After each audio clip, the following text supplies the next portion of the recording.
रात भर नींदिया ना आवे, दिल करार हो गई।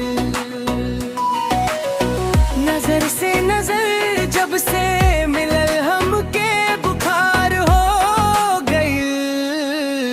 तोहरे प्यार के चढ़ल नशा दिलवा बीमार हो गई। तोहरे हंसी के जादू दिलवा पे चल गई। सांसों में बस के तू सपना बन गई।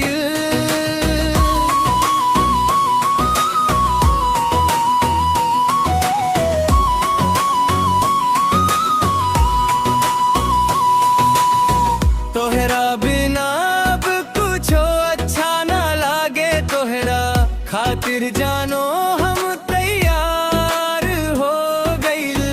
नजर से नजर जब से मिलल हमके बुखार हो गई। तोहरे प्यार के चढ़ल नशा दिलवा बीमार हो गई।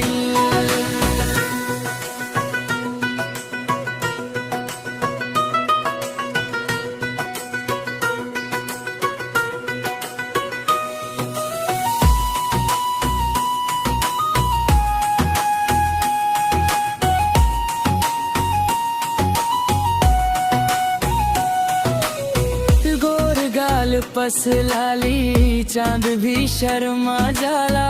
तोहरे चाल देख के दिलवा मचल जाला। आजा सजनवा अब बाहों में हमार। तोहरे बिना जीना दुश्वार हो गई।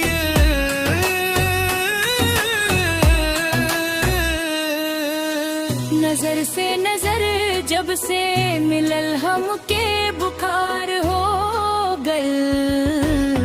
तोहरे प्यार के चढ़ल नशा दिलवा बीमार हो गई। दिलवा के हाले सजनवा